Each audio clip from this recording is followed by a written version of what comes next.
Welcome to episode 169 of the X-Files Retrospective Podcast, released through Bureau 42. I'm your host, Blaine Dowler. This time around, we're looking at Season 7, Episode 20, Fight Club. Original air date is May 7th of the year 2000. The action primarily takes place in Kansas. It's written by Chris Carter and directed by Paul Shapiro. And the average IMDb user score is 6.3 out of 10.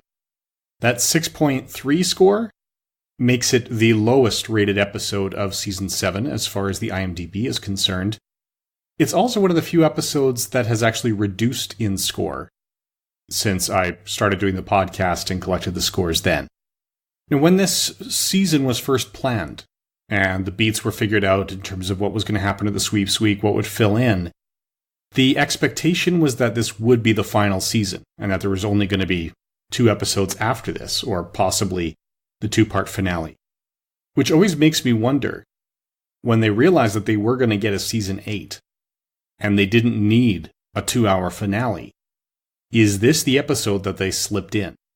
Because it is, as I said, the lowest rated of this season, and it feels like they had an idea for doppelgangers, and they wanted to do a story about doppelgangers and how they've existed in our culture, at least. But it wasn't a fully formed idea. They weren't sure what to do with it.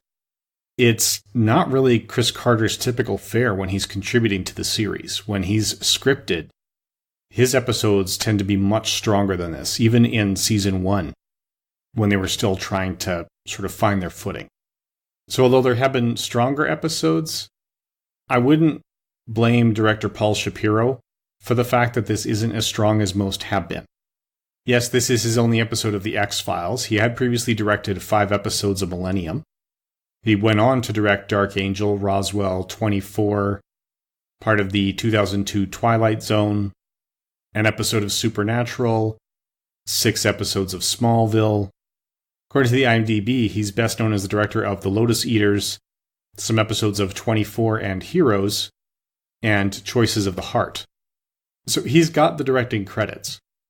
And again, this is his only X-Files. So again, it makes me wonder, was this a last-minute replacement? Now, you'd think that they spent some time planning it just with the cast. This is about 2 women who bear a striking resemblance to each other. And anytime they get in proximity of each other, people break out fighting, including the door-to-door missionaries who are coming to spread the word of God. Anyone at a bar, we're seeing earthquakes, we're seeing glasses explode. It's incredibly intense. Those women are played by Kathy Griffin, best known for her roles in Suddenly Susan, The Cable Guy, Hall Pass, and Dirty Love. 79 credits to her name. At the time this came out, I would say she was hands down the most recognizable of all of the guest stars in the episode. She'd even played Sally Weaver on a couple episodes of Seinfeld. Now, both of her characters ended up falling in love with Bert Zepanik, an amateur wrestler who was just, trying to make a living. And because they both fell in love, that's why they were not leaving as they had been, chasing each other through 17 states.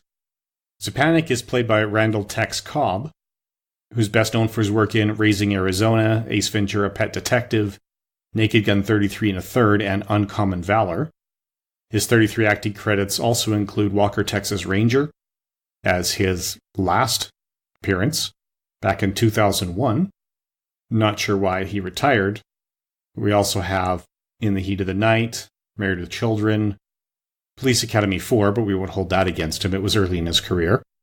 So he plays Bert Zepanik, and eventually at the end we discover he also has a twin, or a doppelganger. He's working with a crooked wrestling manager named Art Evans. I knew him best as Barnes in Die Hard 2, which is his number 1 item on the also known for list. He was also in Fright Night, Interstate 60, and Trespass. He's got 114 credits to his name, 2 of them from 2018. Now we've got Jack McGee for the man Scully eventually reveals to be the father of these 2 women through donations to a sperm bank. Jack McGee is best known for his work in The Fighter, Gangster Squad, Drive Angry, and Basic Instinct. 212 acting credits to his name, some in 2019 and 3 more in pre- or post-production. So clearly he is still working as well. Brian Chenoweth plays the boss at one of the Kinkos, where one of the two women gets a job. He was also Ken on Friends. He's been in Grey's Anatomy, Ray Donovan, and The Artist. 32 acting credits to his name. Jim Hanna plays the other Kinko's manager because, everyone has that similar position. Not quite doppelganger, but again, a similar look. He's best known for The Middle, Battle of the Sexes, Law & Order True Crimes, and War of the Worlds, the 2005 Steven Spielberg version. 71 acting credits to his name. This is also early in his career. It's only his third credit on the IMDb. A couple other notables. Early on, they really play up the doppelganger thing by having FBI agents, voiced by Duchovny and Anderson, show up at the door of one of the victims to do an investigation. It's not Mulder and Scully. It's an agent who looks like Mulder and an agent who looks like Scully. The agent who looks like Mulder is Steve Kiziak. He's David Duchovny's stand-in. So when Duchovny's unavailable and they need someone to be filmed from behind, or just to block the shots before they start filming, they bring him in because from behind, he can pass for David Duchovny. So it's not obvious that it's not actually Duchovny there. This is his third appearance in the X-Files in a credited role. He played Steve in the episode Hungry. He's got an uncredited role as David Duchovny in Hollywood AD, but I assume that's just some stand-in work that has been manually listed. And this is his final credit there, so it's the last time his name appears on screen, but not the last time he worked with the crew. I would say more notably is Arlene Warren. She appears in 10 episodes of The X-Files, 5 prior to this, and then obviously 4 more to come, generally as Skinner's assistant, and she was credited at the time not as Arlene Warren, but as Arlene Pileggi. She is actually married, or was at the time, to Mitch Pileggi, who obviously plays Skinner. Now, the IMDb isn't totally clear on whether they're still together. It looks like they are. It says that they've been married since January 1st, 1997, and that she was previously married to Dean Warren. So the IMDb may be listing her as Arlene Warren because that was her original acting name, but it's not her name now. Now, she is best known for The X-Files, both the TV series and the PlayStation 2 game, where she played Skinner's assistant, as well as roles in Profile for Murder and Whale Music. The story itself, in terms of the plot between the doppelgangers, I find it strained. The humor doesn't amuse me. There's just way too much coincidence going on. They've never explained why women who apparently have the same father, so they are half-sisters but look like twins, would have this result, or this effect on the world when they're together. Why Bert and his twin will momentarily calm people down before that keeps going. I mean, they don't always have a firm explanation, but at least there seems to be an internal logic that's lacking here. On the upside, this does seem to be positioning Scully for the new status quo in Season 8, which is another reason I think it might have been a late addition to the episode roster for the season. When Mulder starts going through things with her at the beginning during the slideshow, she calls him out for the fact that he always leaves out an important piece of information, and this time she deduces what's going on, arrives at the doppelganger theory herself, and is totally on board with looking for the supernatural. So she finally seems to have reached that place where she's accepting that these sorts of things are going on, which is something we're going to be seeing a lot more of. At this point, they did finally know that yes, Season 8 was coming. They'd signed the contracts. It wasn't Carter's intent to go to Season 8, but the contracts that he had with Fox had some clauses that he didn't think through or didn't realize. When he came to them and said, "This is the final season, here's our series finale," Fox's response was, "Well, this may be your final season, but we own the X-Files, and we'll keep making it with or without you because it's doing well."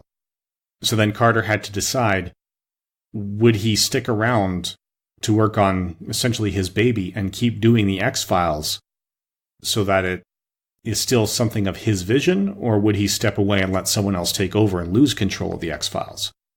He chose to stay. After he made that decision, Gillian Anderson chose to stay with him, since they already knew that David Duchovny would be leaving, at least in a full-time capacity. Duchovny was going to do part-time in Season 8. and hadn't committed to anything beyond that. So it does really feel like it was a last-minute thing to me. And I suspect that's why it's not as good as the results the same creative team have put together in other seasons and other episodes. Anyway, there's not much to evaluate with the science here aside from the fact that there's nothing to base this on. There's not even conjecture as to why these half-sisters would have this effect when they're in close proximity, or even why, as half-sisters, they look this much alike. I mean, sure, similarities are natural, but half of someone's genes come from the mother. So why is there no sign of the mother's influence? Did dad have a type and all the physical attributes of both mothers are so similar that you don't really distinguish the differences? How does the same thing happen with Bert and his brother that he didn't seem to be aware of? There's just so much going on that they don't even pretend to explain. It seems like they just wanted to have the joke, the breaking into fights and all that seems to just be a riff on Fight Club, which was an incredibly popular movie in 1999. And at the time of this recording is still number 10 on the Internet Movie Database list of the top 250 movies of all time. I mean, really, there's no reason to have all this open-ended. It really just feels like they needed another episode because the series wasn't ending. And now, okay, quick, let's put one together and we can use it to establish Scully. And that really is the best piece of it, is establishing Scully as someone who's acting like she has seen what she has actually seen over the past 7 years and is starting to investigate accordingly. Anyway, that's all we have to say about Fight Club. Join us again in 2 weeks' time for Je suis hate. Thank you for listening.